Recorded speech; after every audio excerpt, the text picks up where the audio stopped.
This news may appear to be just about the release of funds that the central government has released its share of disaster funds to seven states. But actually, this news is beyond this news about release of funds. It actually helps in understanding India's disaster financing mechanism, especially the role of SDRF. That we will look into it. So, India's disaster financing mechanism. Now, this news is about that Union government has approved advance release of its share of SDRF. First thing it is talking about SDRF, State Disaster Response Fund, SDRF. Advance payment has been made in advance, and the payment has been made of this much to seven flood affected states. That means, in very simple terms, that certain states, there are seven states who have been affected by floods. Union government usually releases its share of SDRF in certain scheduled installments, that in the month of July, in the month of September, like this. But because of the emergent situation in these seven states, government has released its share in advance. Okay, fair enough. This is a small news article, but the terms and the thing that we need to understand is what is the meaning of this, what is actually the disaster financing mechanism in India, and how it operates. First thing, this disaster financing mechanism in India comprises of two funds.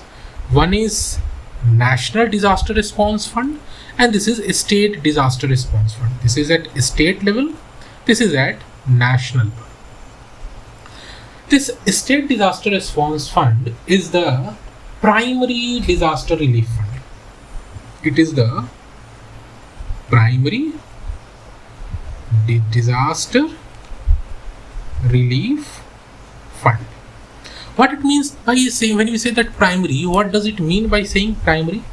See, disaster management is basically a state subject. So when we say, a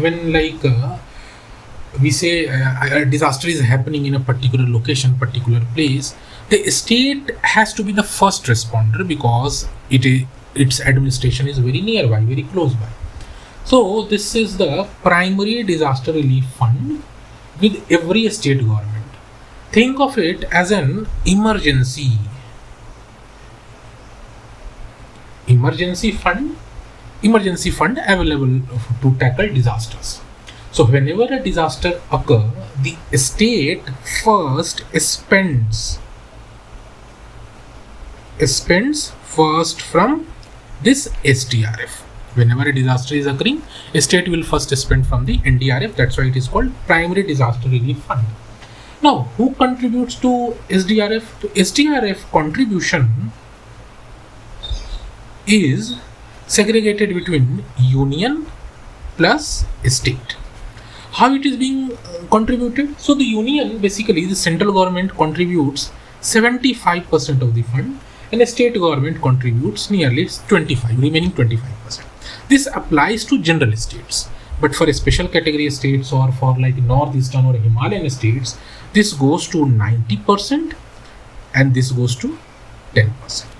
That means a major chunk of the SDRF is being financed by the union government, but this SDRF stands at the disposal of the state government, and whenever a disaster is occurring, the state is required to spend initially from the SDRF.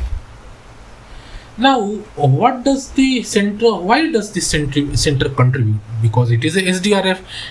Center already has something called National DRF. Then why a state is contributing? Like, why union contributes? This question should arise. Why are you contributing? Why? So, major disasters actually require huge financial support, and this is like state capacity. It is usually state capacity beyond state capacity. The financial resources, financial capability required to handle disasters is usually beyond state capacity. Also, there is a difference. There is a, you can say, inequality in terms of richer and poorer states. These two categories of states will be having a difference in the in the degree of resources they are having. So richer states can contribute to more, but poorer states don't have that kind of resources to contribute to SDRF. This could be one reason. And then third reason, very important reason, is that disaster is a national concern. It is not that if disaster is happening in, flood has come up in Gujarat or flood has come up in Assam, so it is the responsibility of the state. No, it is actually a national concern, because if one area, one region of the state of the country is getting impacted, it will have wide repercussions throughout the country. Now the question is how to use the money. Where this money is used? Very simple. It is used for rescue operations. It is used for relief camps, providing food to the victims, food and drinking water to the victims, provision of medicines or medical services, building up, constructing temporary shelters, evacuation, and also compensation. Compensation is also important. That is used. That is used by that fund from SDRF is used. Then, if you look at the overall, like the topic, our today's topic is disaster financing mechanism. So if you look at the overall, we understood about SDRF. Now, where does this NDRF come? So if you look at the overall structure of our disaster financing mechanism, understand this way. First thing, that disaster occurs. If a disaster occurs, then the first thing that the money will be required to respond, obviously, to provide rehabilitation, to provide rescue, to do rescue operations. So the first thing that happens is that state uses SDRF. State uses SDRF first after the disaster occurs. If disaster is too severe, then state can seek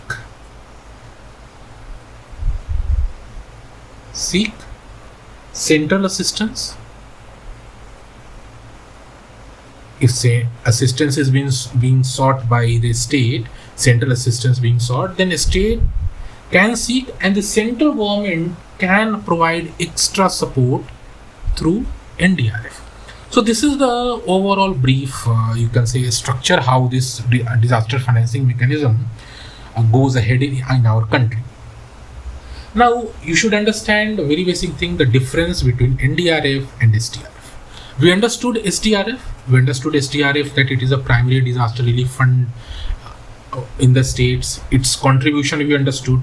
We also understood why union government contributes, and also what are the basic activities for which funds of money from SDRF can be used. Now, what is this NDRF? This SDRF is maintained by a state. Okay, this NDRF is maintained by the union government, central government. This SDRF is used first. This NDRF is used when SDRF is inadequate. If SDRF is inadequate and the state is seeking central assistance, then money from NDRF can be used. So it is basically additional assistance. Additional assistance. Now, why this news is a significant, very small news, and it actually talks in terms of facts, like how much amount is being released, but why this is important is that this news highlights three important principles of disaster governance. Disaster governance. What are the three important principles of disaster governance? First is preparedness. States should have readily available funds for emergencies. Second principle is cooperative federalism. What is it? The center supports states financially during crisis. That means that central and state both are cooperating, so cooperative federalism. third important principle of this is like administrative flexibility.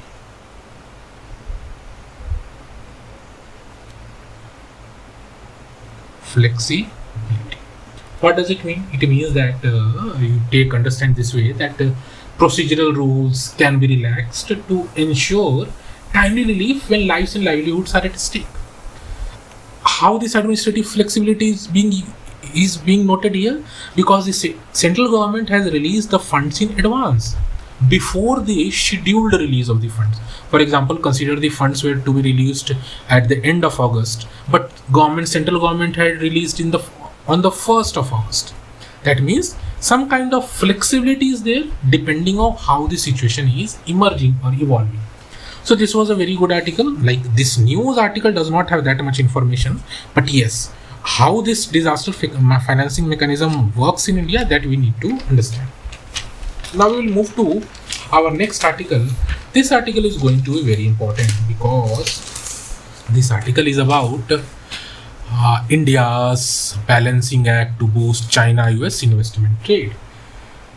This article is about India's evolving trade policy. To keep it in short, India's evolving trade policy in a changing geopolitical environment. See, in geopolitical environment is changing, and as it changes, India's trade policy should also evolve. So it is like how we will understand what this article is talking about. How should India balance protecting domestic industry with promoting trade, investment, and strategic partnership? This is the core concept, core idea of this article. So the central theme is like it argues to balance two objectives. What are the two objectives? The first is protect Indian industry, versus promote economic growth.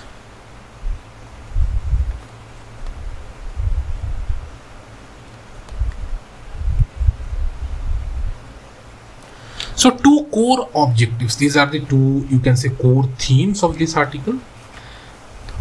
How to protect your Indian industries from cheap foreign goods or foreign imports, versus how to promote economic growth, because you cannot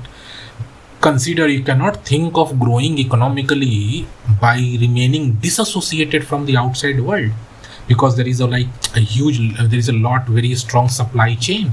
You cannot think of disassociating yourself from the outside world. So the core thing is like how to balance this with this. Now, if we understand in terms of like what it means, how to protect. So this article is basically about protecting from dumping through anti-dumping duties,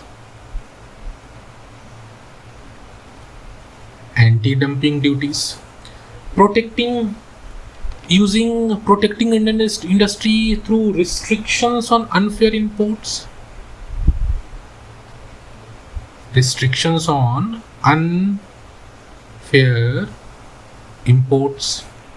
Then third one is scrutiny of Chinese investors. These are the basic three methods using which Indian government has been trying to protect the Indian industry.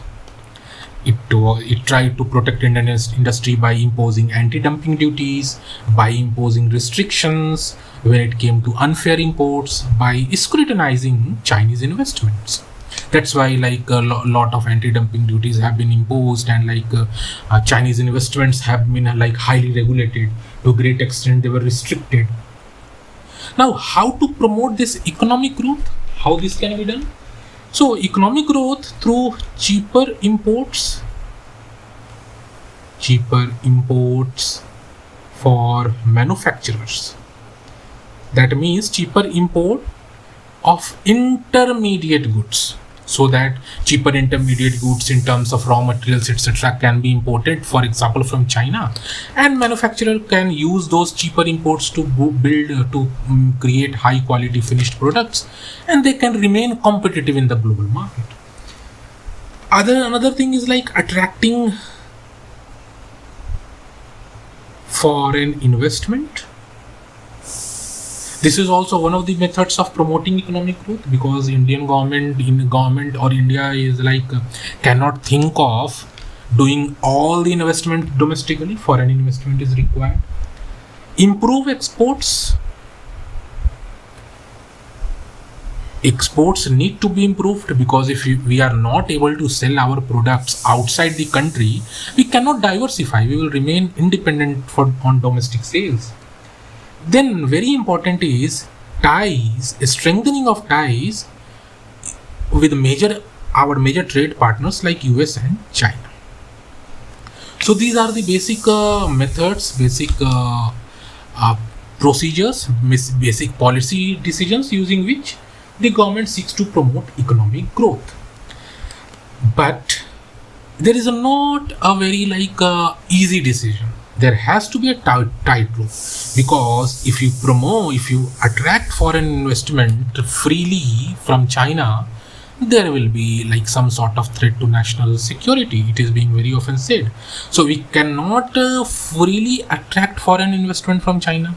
We cannot make it give the Chinese imports a free highway in India. Okay, you sell anything to India for free.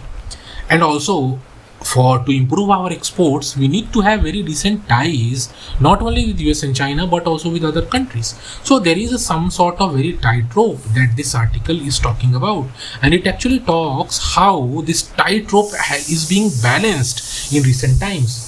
First thing is, it talks about the core idea of this article is about dumping, anti-dumping duties. So we will understand first what is anti-dumping duty. So consider that what is dumping. First you should understand what is dumping.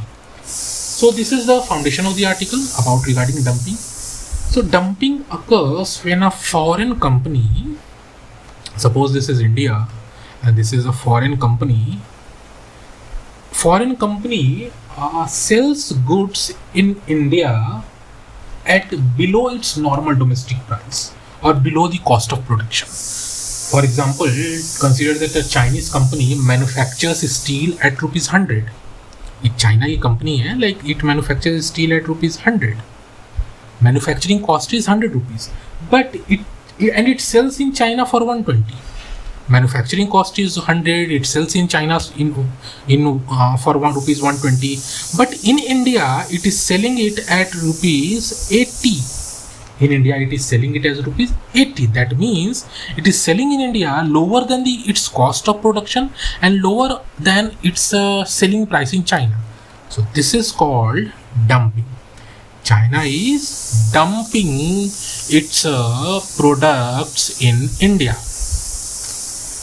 Now, why this dumping is considered harmful? Because initially, consumers benefit with lower prices, but if domestic firms cannot compete, they may reduce production, they may lay off workers, or they may shut down because cheaper imports are coming from outside country. And once the competitors exit, Indian domestic competitors exit the market, the foreign firms can raise prices again. Thus, dumping can distort foreign competition. This is the very major concern regarding dumping. Now, what is anti-dumping duty? Now, the concern is, what is anti-dumping duty? See, anti-dumping duty is an additional import duty that the government imposes on dumped goods so that unfair price advantage can be neutralized.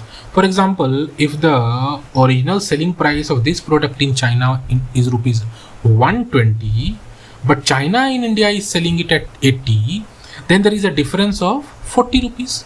So the Indian government can impose an ADD of rupees 40 so that the selling price in India remains almost similar in China. So this is a very major thing very decent concept regarding ADD.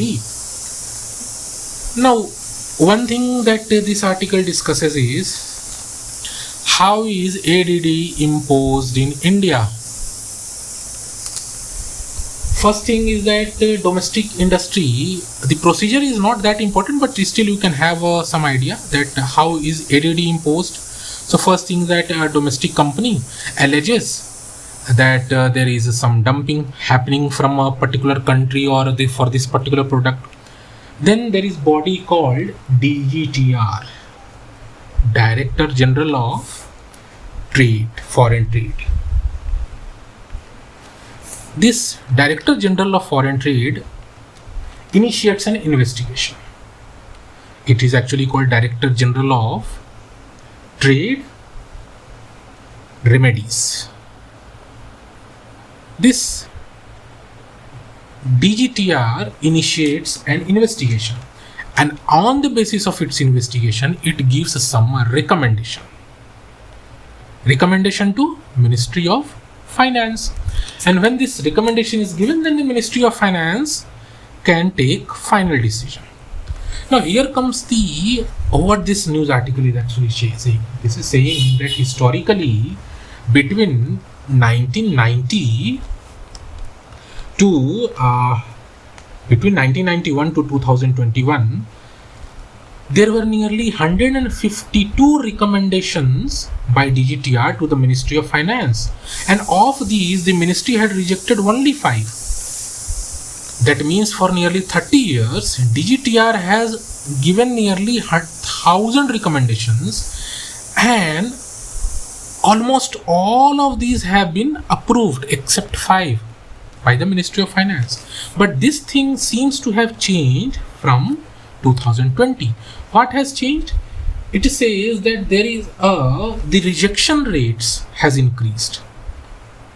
Rejection rates by Ministry of Finance, rejection rates of the recommendations of DGTR. So Ministry of Finance has started rejecting a lot of recommendations starting from 2020, and the recommendation, this rejection rate varies from 20 to 60%. That means if DGTR is recommending to impose ADD nearly 100 recommendations, then nearly 20 to 60 recommendations are being rejected by the Ministry of Finance. This was not the case before 2020. After 2020, this rejection rate has increased.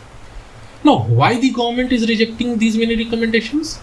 So this article identifies that an important change in India's import profile. There is an important change in India's import profile. What kind of change? Today, a large share of imports from China consists of capital goods, intermediate goods,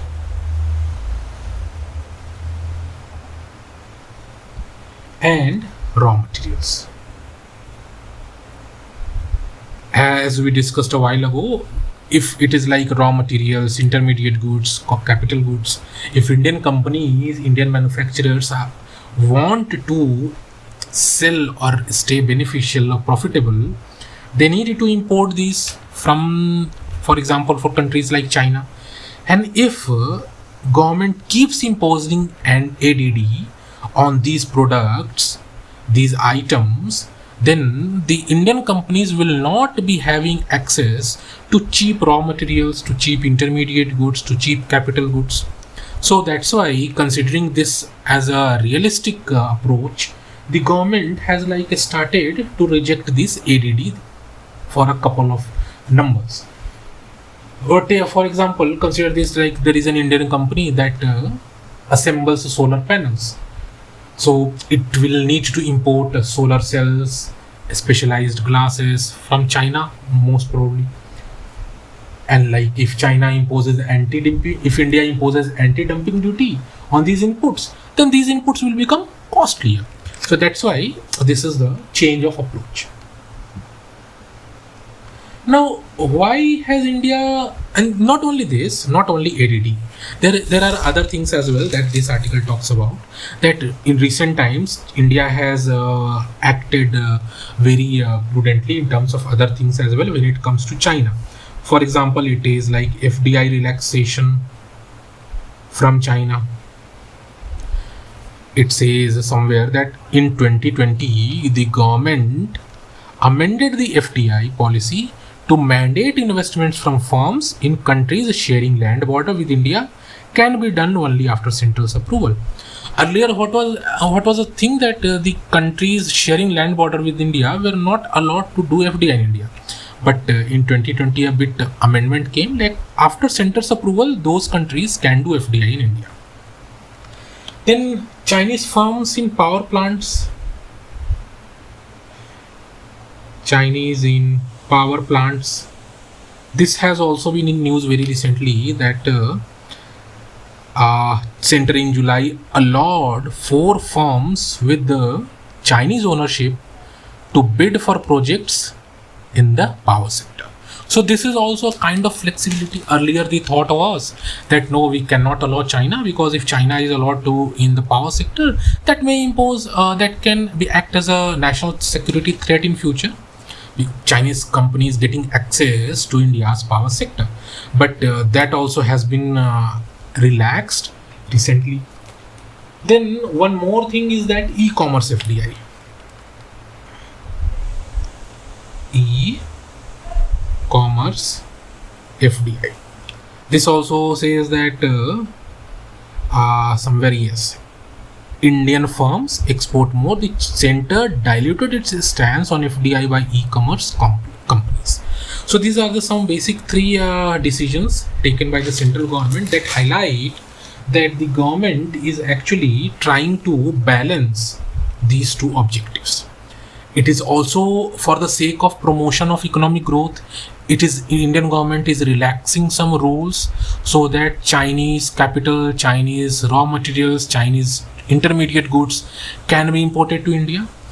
But for the sake of protecting Indian industry, it is ensuring that it is still ensuring that Chinese imports do not harm Indian manufacturers in terms of anti-dumping duties or in terms of like FDI relaxation. Even if FDI is relaxed, that FDI from China will come from stringent central approvals.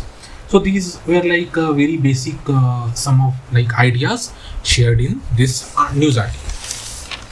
Now we will move to another article. This article seems to very small and it looks very simple.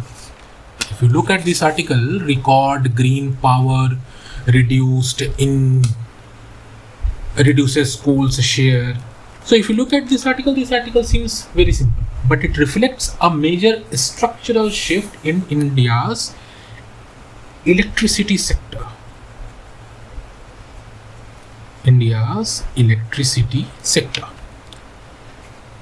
Electricity sector means regarding like generation of electricity, transmission of electricity, use of electricity. The news is that 2 developments occurred in July. What are the 2 developments? First one is that renewable energy generated a record electricity generation. Second important development in the month of July is that coal's share in electricity generation has declined and it has become lowest in 1 year. Now to understand this, to proceed with this, first we need to understand the difference between installed capacity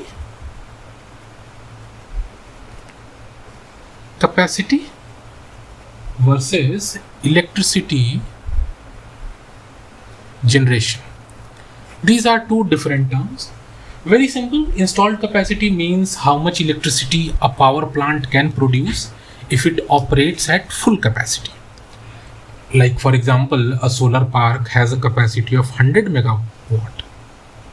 That means If sunlight is ideal and everything is normal, the solar plant can generate 100 megawatt of electricity. That means its total capacity. Electricity generation simply means that how much electricity was produced. So even if the power plant is having 100 megawatt, it could generate only 60 megawatt in a day because of cloud, nighttime or poor weather conditions. So like this generation is always dynamic. Even if the capacity is high, that kind of generation cannot always be ensured. Now what this power generation mix mean? Power generation mix in India, because here we are saying that renewable energy has increased production of renewable electricity has increased a lot, and coal's share in electricity generation has reduced. So what is this power generation mix? So consider this is it refers to the proportion of electricity generated from different energy sources. Consider this way: suppose this is the total electricity generated in the country. A major share is by coal, then a share by renewable energy, then by other nuclear or wind, solar, everything is included. So different energy sources are contributing in a different share. What happened in July is that renewable electricity has increased a lot, and it was nearly more than 30% higher than July of last year, July of 2025. So in July 2025 to July 2026, the share of renewable electricity generation has increased by nearly 30%.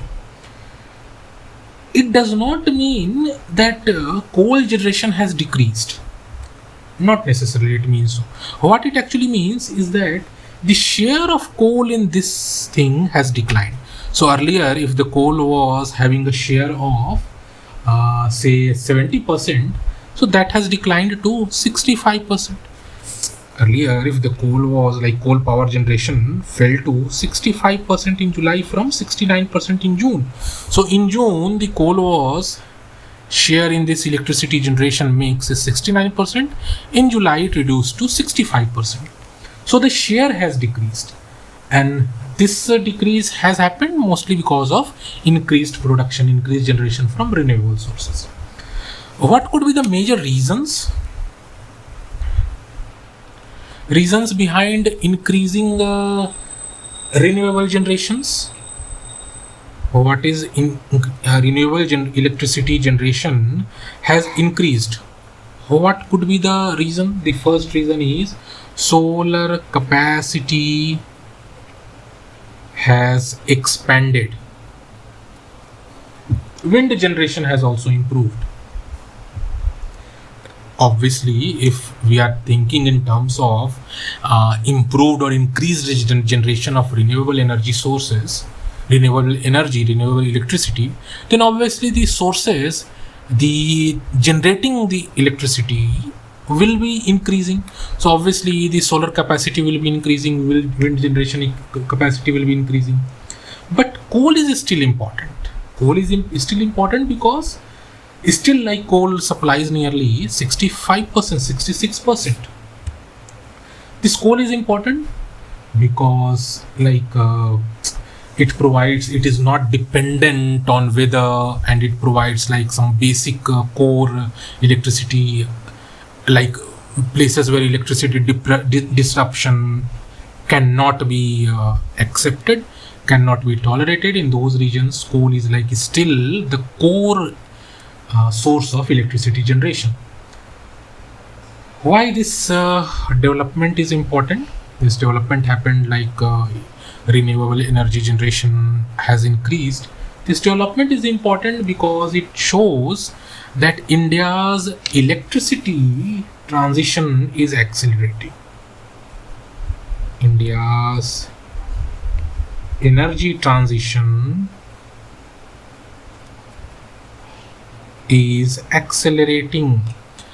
How heavily dependent from coal, it is gradually shifting towards renewable sources. So coal is still having majority part, still nearly 65% of electricity generation is being sourced from coal. So if this is the total energy mix, more than 50%, this 65% is by coal. In the remaining region there is renewable energy, but this is like improving, this transition is improving, because earlier coal was 70%, 69%, and it has now reduced to 65%. So this coal dominance is actually reducing. Coal dominance is actually reducing. So these are the two basic core ideas that can be inferred from this